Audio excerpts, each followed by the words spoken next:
10년 동안 단 한 번도 부부관계가 없는 부부. 그 끝은 과연 어떻게 될까요?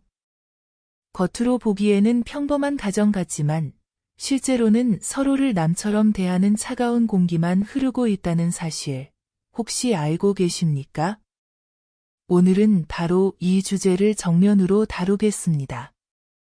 부부관계가 사라진 부부에게 어떤 일이 벌어지는지, 그리고 관계를 다시 되살리는 진짜 방법은 무엇인지 깊이 이야기 나눠보겠습니다.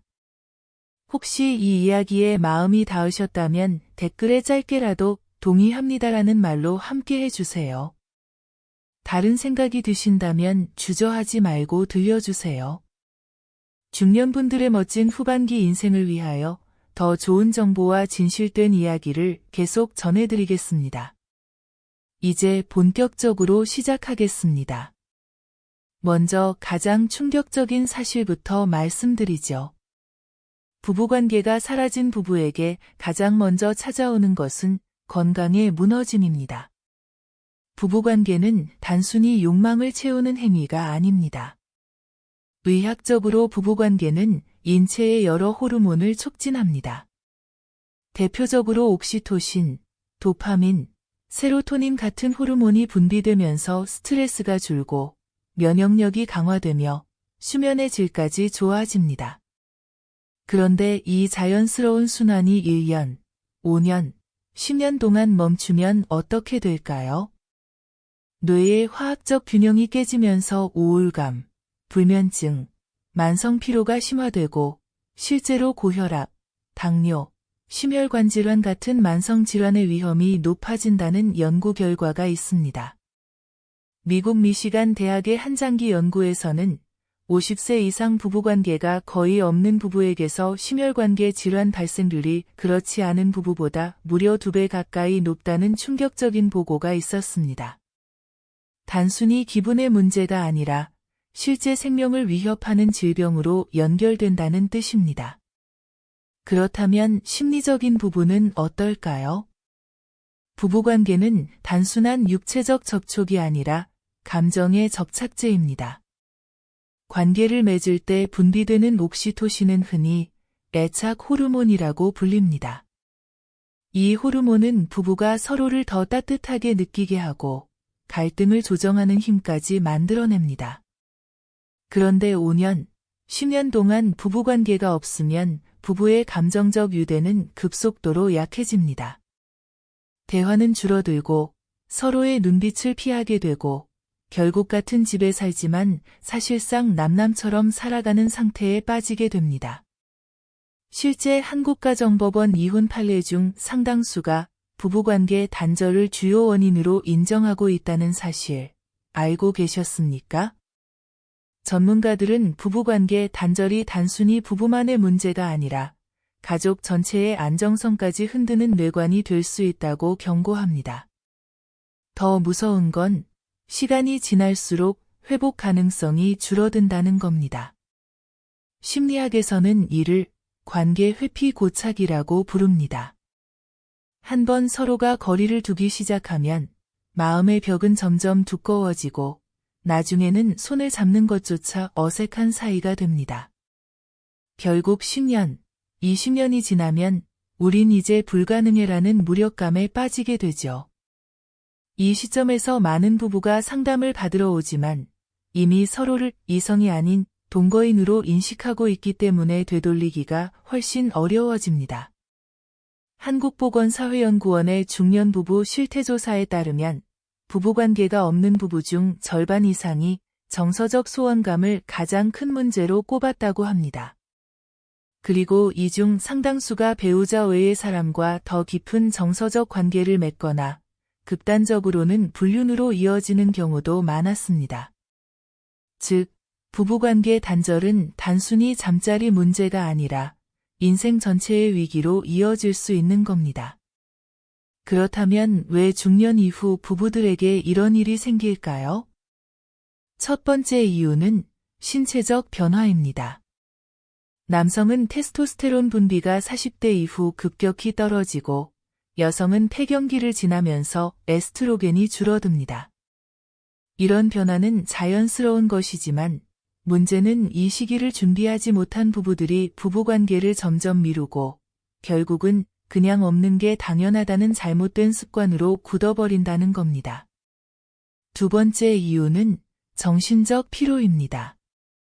직장, 자녀 교육, 노부모 부양 같은 수많은 스트레스가 쌓이다 보니 정작 부부가 서로에게 집중할 에너지가 남지 않습니다. 피곤하다는 말로 넘어가고 대화조차 줄어들다 보면 어느새 부부관계는 몇 달, 몇 년 동안 단절되어 버립니다. 세 번째 이유는 문화적 금기입니다. 한국 사회에서 중년 이후의 친밀한 부부 생활을 이야기하는 건 여전히 터부시되는 경향이 있습니다. 그래서 많은 부부가 문제를 겪고도 서로에게조차 말하지 못하고 그냥 덮어둔 채로 살아갑니다. 하지만 문제는 시간이 지날수록 그 상처는 더 깊어지고 결국은 관계의 붕괴로 이어진다는 점입니다. 이쯤 되면 아마 궁금하실 겁니다. 그렇다면 과연 부부관계가 사라진 부부는 어떻게 달라질까? 실제로 무엇이 변할까? 여기서부터 구체적으로 말씀드리겠습니다. 첫 번째 변화는 외로움의 격차입니다. 남자는 여전히 욕구를 느끼지만 사회적 시선과 아내의 반응이 두려워 표현하지 못합니다. 반대로 여자는 더 이상 여자로서 받아들여지지 않는 것 같다는 상실감을 느끼지만 말로 꺼내면 상처가 될까 봐 침묵합니다. 이렇게 서로가 서로를 채워주지 못하면서 부부는 같은 집안에서도 각자의 외로움 속으로 숨어버립니다. 남편은 늦게까지 TV를 보거나 술을 찾고 아내는 휴대폰에만 몰두하거나 아이들과의 대화에만 매달리며 부부 사이의 거리는 점점 벌어집니다. 두 번째 변화는 분노의 누적입니다. 작은 일에도 괜히 화가 나고 사소한 말투에도 예민하게 반응하게 됩니다. 아내의 한숨, 남편의 짧은 대답이 전부 불만으로 다가오죠. 왜 이런 일이 생길까요? 기본적인 애착이 무너진 상태에서는 상대방의 모든 행동이 부정적으로 해석되기 때문입니다. 남편이 단순히 피곤해서 말이 없었을 뿐인데도 아내는 나한테 관심이 없구나라고 받아들이고 아내가 대화를 거부한 것도 사실은 몸이 피곤했을 뿐인데 남편은 날 무시하는구나라고 느끼는 겁니다. 이런 오해가 쌓이면 결국은 큰 다툼으로 번지고 해결되지 못한 채 상처로만 남게 됩니다. 세 번째 변화는 건강의 악화입니다. 부부관계는 단순한 쾌락이 아니라 몸의 생리적 균형을 유지하는 중요한 요소입니다. 꾸준한 부부 생활은 혈액순환을 개선하고 호르몬 분비를 촉진하며 뇌를 안정시키는 역할을 합니다. 실제로 부부관계가 꾸준한 부부는 그렇지 않은 부부보다 수명이 평균 5에서 7년 길다는 연구 결과도 있습니다. 반대로 오랫동안 부부관계가 단절되면 면역력이 떨어지고 비만이나 고혈압, 당뇨 같은 생활습관병 위험이 증가합니다. 남성은 기능 저하나 자신감 상실이 빠르게 진행될 수 있고 여성은 건조감이나 골반 근육 약화가 심화되어 일상적인 건강까지 위협받게 됩니다. 네 번째 변화는 정서적 배신감입니다. 부부관계가 단절되면 상대가 더 이상 자신을 원하지 않는다는 깊은 상실감을 느낍니다. 특히 여성은 나는 더 이상 아내가 아닌 그저 동거인일 뿐이구나 라는 자괴감을 경험하기 쉽습니다. 이런 정서는 시간이 지나면서 배우자에 대한 존중을 무너뜨리고 다른 곳에서 정서적 위안을 찾으려는 충동으로 이어질 수 있습니다. 실제 상담 사례에서도 부부관계 단절 부부 중 상당수가 외부 사람과의 정서적 유대에 의존하게 되고 극단적으로는 다른 관계로까지 이어지는 경우도 보고되고 있습니다. 다섯 번째 변화는 삶의 활력 상실입니다. 부부관계는 단순한 신체적 교감이 아니라 삶의 활기를 불어넣는 원천입니다. 꾸준히 관계를 이어가는 부부는 나이가 들어도 서로를 바라보며 웃음을 찾고 생활 속 작은 일에도 활력이 생깁니다. 반대로 단절된 부부는 일상이 무미건조해지고 살아가는 의미마저 희미해집니다. 남편은 직장에서조차 무기력해지고 아내는 집안일에만 매달리며 스스로를 잃어버리게 되는 것이죠. 결국 삶의 색깔이 바래지고 남은 노후가 공허함으로 가득 차게 됩니다. 여러분, 이쯤에서 다시 묻겠습니다. 10년 동안 부부관계가 없는 부부, 그 최후는 과연 어떻게 될까요? 단순히 이혼으로 끝나는 걸까요? 아닙니다. 더 무서운 건 같은 집에 살면서도 이미 남남처럼 살아가고 있다는 현실입니다. 그리고 그 상태가 5년, 10년, 20년 이어진다면 남은 노후는 어떻게 될까요? 몸은 병들고 마음은 다치고 결국은 서로에게 가장 큰 상처를 남긴 채 황혼을 맞이하게 되는 겁니다. 이것이 바로 부부관계 단절 부부의 최후입니다. 서울에 사는 55세 이도윤 씨 부부의 사례를 들어보겠습니다. 이도윤 씨는 결혼 초기만 해도 누구보다 다정한 남편이었습니다. 하지만 회사 일로 지치고 아이들 교육 문제로 스트레스가 쌓이면서 부부관계는 점점 줄어들었습니다. 처음에는 잠깐 피곤해서라며 넘어갔지만 어느 순간부터는 1년, 3년, 5년이 훌쩍 지나가 버렸습니다. 부부는 같은 집에 살지만 서로의 방을 따로 쓰게 되었고 아내의 얼굴을 보면서도 어색해져 말을 잇지 못했습니다. 결국 그는 건강까지 무너지기 시작했습니다. 혈압약을 먹어야 했고 불면증으로 밤마다 뒤척였습니다. 이제는 회복이 불가능하지 않을까? 라는 두려움 속에서 하루하루가 지옥 같았다고 합니다. 반면 부산에 사는 58세 박정화 씨의 경우는 달랐습니다. 그는 어느 날 우연히 TV에서 중년 이후 부부관계 단절이 수명에 치명적 영향을 미친다는 다큐멘터리를 보고 충격을 받았습니다. 그날 밤 아내와 대화를 시도했습니다. 처음에는 어색하고 서먹했지만 작은 애모와 손길부터 다시 시작했습니다. 출근할 때 손을 잡아주고 저녁에는 아내와 함께 산책을 나갔습니다. 또 주말마다 함께 요리를 하며 대화를 늘렸습니다. 6개월이 지나자 관계는 눈에 띄게 달라졌습니다. 아내는 다시 웃음을 찾았고 본인도 건강이 좋아졌습니다. 실제로 그는 고혈압 수치가 안정되고 예전보다 활력이 생겼다고 합니다. 무엇보다 서로의 눈빛을 다시 마주할 수 있다는 것, 그것이 가장 큰 행복이었다고 말했습니다. 이 두 사례는 우리에게 분명한 메시지를 줍니다. 부부관계 단절은 부부를 병들게 만들지만 작은 실천만으로도 관계는 다시 살아날 수 있다는 것입니다.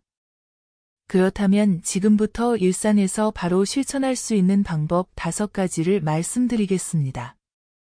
첫째, 하루 10분 대화의 힘입니다. 많은 부부가 대화가 없는 상태에서 부부관계를 회복하려 합니다. 하지만 여자의 마음은 대화로 열립니다. 아침에 커피를 함께 마시며 오늘 컨디션 어때? 라는 짧은 한마디, 저녁 식사 후 오늘 하루 힘들지 않았어? 라는 관심 표현, 이런 작은 대화가 쌓여 마음의 벽을 허물어줍니다. 둘째, 작은 애모와 손길로 시작하기입니다.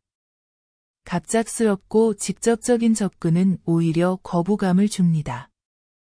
대신 손을 잡아주고 어깨를 살짝 감싸주고 TV를 보며 무심히 무릎 위에 손을 올려두는 것부터 시작하는 겁니다. 여성의 마음은 이러한 신호를 안정감으로 받아들이고 점차 마음의 문을 열게 됩니다. 셋째, 함께하는 건강 습관입니다. 산책, 가벼운 운동, 취미 활동을 함께하는 것은 단순한 생활 습관이 아니라 부부 유대감을 회복하는 가장 효과적인 방법입니다. 실제로 같이 운동하는 부부가 그렇지 않은 부부보다 부부관계 만족도가 훨씬 높다는 연구도 있습니다. 넷째, 자신의 몸을 관리하기입니다. 중년 이후 남성의 테스토스테론, 여성의 에스트로겐은 빠르게 줄어듭니다. 적절한 운동, 영양제, 규칙적인 수면으로 호르몬 균형을 관리하는 것이 관계 회복에 중요한 기초가 됩니다. 자신의 몸을 관리하지 않으면 상대도 함께 무너질 수밖에 없습니다. 다섯째, 전문가의 도움을 두려워하지 않기입니다. 한국 사회에서는 아직 상담을 받는 걸 문제가 심각하다고 오해하는 경우가 많습니다. 하지만 선진국에서는 부부 상담을 건강검진처럼 자연스럽게 받습니다. 전문가와 함께 마음의 응어리를 풀고 새로운 방법을 배우는 것만으로도 관계 회복의 문이 열리게 됩니다. 여러분, 중요한 건 거창한 변화가 아닙니다. 작은 실천 하나하나가 쌓여서 잃어버린 부부관계를 다시 살아나게 만드는 겁니다. 이제 마무리하겠습니다. 부부관계는 단순히 잠자리의 문제가 아닙니다. 그것은 삶 전체의 활력이고 부부가 다시 손을 잡고 살아갈 힘입니다. 오늘 이 영상을 보신 당신이 만약 오랫동안 관계가 단절된 상태라면 지금 이 순간부터 작은 변화를 시작해 보시길 바랍니다. 앞으로도 바람따라 이야기숲은 여러분의 삶을 따뜻하게 밝혀줄 이야기들을 정성껏 전해드리겠습니다. 이 여정을 함께 걷고 싶으시다면 구독 버튼을 눌러 마음을 나눠주세요. 이 영상이 조금이라도 당신의 가슴에 울림이 있었다면 좋아요로 응원해주세요. 그리고 궁금한 점이나 나누고 싶은 생각이 있다면 댓글로 꼭 남겨주세요. 저는 그 목소리에 귀 기울이며 더 깊은 이야기를 준비하겠습니다. 여러분의 하루가 지금보다 더 행복하고 더 단단해지기를 진심으로 기도합니다. 고맙습니다.